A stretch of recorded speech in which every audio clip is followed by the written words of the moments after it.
Assalamualaikum warahmatullahi wabarakatuh. Selamat pagi, apa kabar anak ibu sekalian? Hari ini kita akan belajar tentang pendidikan agama Islam dan budi pekerti. Pelajaran satu yaitu tentang mengaji surah At-Tin. Manusia adalah makhluk Allah yang paling mulia. Allah menciptakannya dengan bentuk jasmani yang indah. Allah juga membekali manusia dengan akal dan pikiran agar mereka dapat menggunakannya untuk kebaikan. Jika ada manusia yang menggunakan akalnya untuk kejahatan, ia akan menjadi manusia yang hina. Apapun bentuk jasmani kita, sudah seharusnya kita syukuri. Anggota tubuh pemberian Allah ini hendaknya kita gunakan untuk kebaikan. Apalagi kita sudah diberi akal pikiran yang dapat membedakan mana yang baik dan mana yang buruk. Selanjutnya, pada pelajaran ini, Ibu akan menjelaskan tentang membaca surah At-Tin, menghafal surat At-Tin, menulis surat At-Tin, serta makna kandungan surat At-Tin. A. Membaca surat At-Tin. Surat At-Tin termasuk dalam kelompok surat Makkiyah, yaitu surat yang diwahyukan Allah sebelum Nabi Muhammad hijrah. Surat At-Tin terletak pada juz 30 dan merupakan surat yang ke-95. Surat ini terdiri atas 8 ayat. Sebelum membaca, terlebih dahulu kita membaca ta'awuz dan basmalah. A'udzu billahi minasyaitonir rajim. Bismillahirrahmanirrahim. Wattini wazzaitun wa turi sinin wa hadzal baladil amin. Laqad khalaqnal insana fi ahsani taqwim. Tsumma radadnahu asfala safilin. Illal ladzina amanu wa amilus solihati falahum ajrun ghairu mamnun. Wama yukadzibuka ba'du biddin. Alaihissallahu biahkamil hakimin. Sadaqallahul azim. Beberapa hal yang perlu diperhatikan ketika membaca surah At-Tin adalah sebagai berikut. Yang pertama, terdapat bacaan qalqalah, yaitu ketika ada huruf qalqalah mendapatkan harokat sukun. Cara membacanya harus dipantulkan. Perhatikan beberapa contoh di bawah ini. Bacaan qalqalah, summa radadnahu laqad, maka huruf dal mendapat harokat sukun. Bacaan qalqalah selanjutnya, taqwimin, khalaqna, huruf qaf berharokat sukun. Yang kedua, tanda baca mat juga banyak terdapat dalam surah At-Tin. Panjangkan bacaan jika terdapat tanda mat, baik ketika berharokat fathah, kasroh maupun dhammah. Perhatikan contoh di bawah ini. Illal ladzina amanu wattini laqad khalaqnal insana wa turi sinin wa amilus solihat. Yang ketiga, perhatikanlah cara membacanya berdasarkan ilmu tajwid.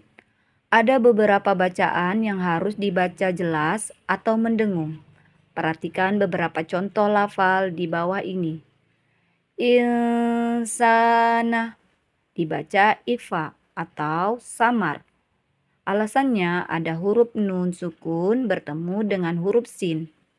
Falahum ajrun dibaca ijhar safawi atau jelas. Alasannya karena ada huruf mim sukun bertemu dengan huruf alif. Ajrun ghairu, ijhar halki atau dibaca jelas. Yaitu apabila ada huruf roh tanwin bertemu dengan huruf ghain. Mamnunin dibaca ijaz safawi atau jelas.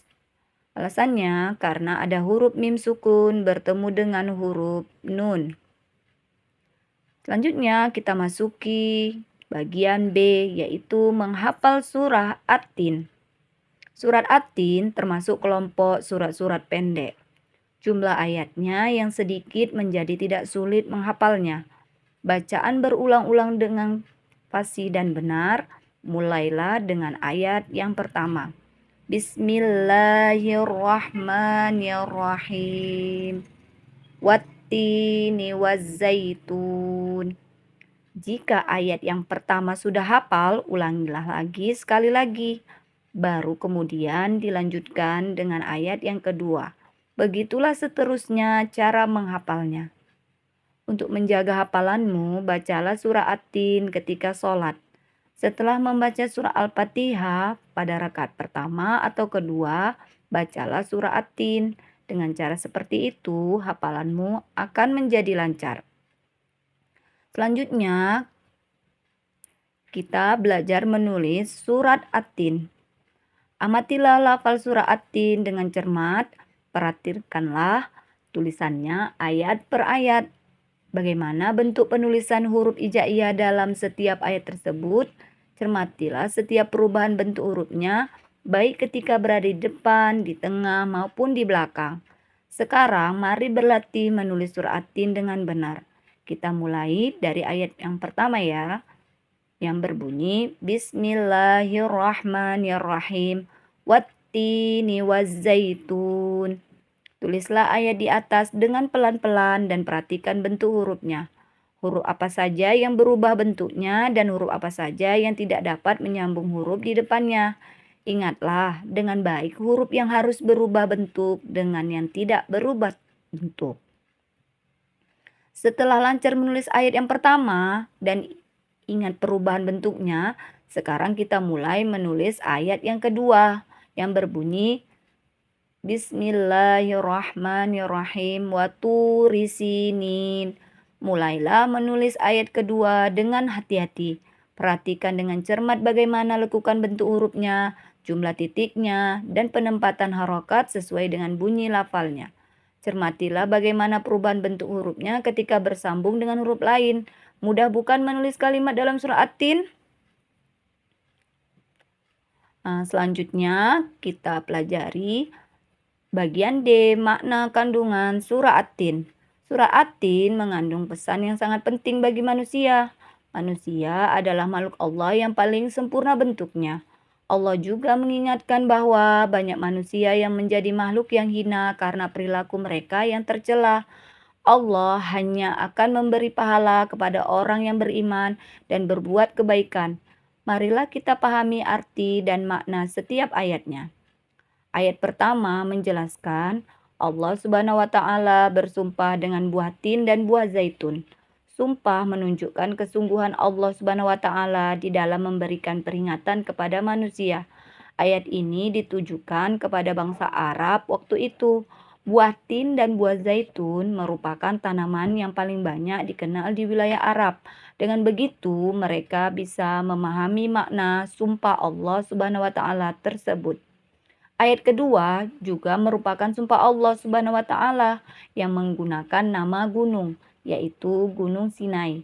Gunung Sinai adalah tempat ketika Nabi Musa alaihissalam mendapatkan wahyu dari Allah berupa kitab Taurat. Ayat ketiga juga masih menunjukkan sumpah Allah Subhanahu wa taala yang menggunakan nama kota Mekah yang dijamin keamanannya oleh Allah. Kota Mekah adalah kota yang mulia karena sebagai kota kelahiran Nabi Muhammad SAW dan tempat Ka'bah atau Baitullah. Keempat, nama yang digunakan sebagai sumpah Allah Subhanahu wa taala yaitu buah tin, buah zaitun, Gunung Sinai dan kota Mekah adalah nama-nama yang sudah dikenal masyarakat Arab. Hal ini untuk memberikan penegasan kepada kaum Quraisy bahwa mereka sedang diingat oleh Allah Subhanahu wa taala agar menjadi manusia yang mulia. Ayat keempat menerangkan bahwa manusia diciptakan oleh Allah Subhanahu wa Ta'ala dengan bentuk yang sempurna. Melalui ayat ini, Allah mengingatkan kepada manusia agar senantiasa bersyukur kepada Allah. Bentuk tubuh yang sempurna harus disyukuri dengan cara menggunakannya untuk kebaikan. Ayat kelima merupakan peringatan dari Allah bahwa meskipun manusia memiliki bentuk yang sempurna, dia dapat menjadi manusia yang rendah. Manusia yang tidak menyadari kesempurnaannya sebagai makhluk akan mudah dipengaruhi oleh nafsunya, yang menyebabkan perbuatan jahat. Kejahatan dan kemaksiatan itulah yang menyebabkan manusia jatuh ke dalam kehinaan. Ayat ke-6 menjelaskan bahwa manusia tidak jatuh dalam kehinaan adalah mereka yang beriman dan mengerjakan kebaikan. Mereka ini akan diberikan oleh Allah Subhanahu wa taala pahala yang tiada terkira. Dengan demikian, keimanan dan amal soleh dapat meningkatkan derajat manusia. Kejahatan dan kemaksiatan dapat merendahkan martabat manusia. Ayat ke-7 ditujukan kepada orang-orang yang tidak mau beriman dan mengerjakan kebaikan. Mengapa mereka tidak mempercayai hari pembalasan padahal Allah sudah memberikan keterangan dan bukti yang jelas. Di ayat yang terakhir atau ke-8 ini menyatakan dengan pertanyaan bahwa Allah adalah Tuhan yang Maha Adil dalam memberikan pembalasan. Orang-orang yang beriman kepada Allah dan memperbanyak amal kebaikan akan mendapatkan pahala yang banyak. Sebaliknya, orang-orang yang melakukan kemaksiatan dan kejahatan bagi mereka tempat yang hina, baik di dunia maupun di akhirat. Berdasarkan arti dari surah At-Tin di atas, kandungan maknanya dapat disimpulkan sebagai berikut. Yang pertama, manusia adalah makhluk Allah yang paling sempurna. Yang kedua, manusia dapat jatuh menjadi makhluk yang hina karena perbuatannya sendiri. Yang ketiga, Allah memuliakan dan memberikan pahala berlipat ganda kepada orang-orang yang beriman dan mengerjakan kebajikan. Yang keempat, orang-orang yang tidak mempercayai atau mendustakan Allah akan mendapatkan pembalasan pada hari kiamat. Demikianlah pelajaran kita pada hari ini. Lebih kurangnya Ibu mohon maaf. Pada Allah Ibu mohon ampun. Wabillahi taufik wal hidayah. Assalamualaikum warahmatullahi wabarakatuh.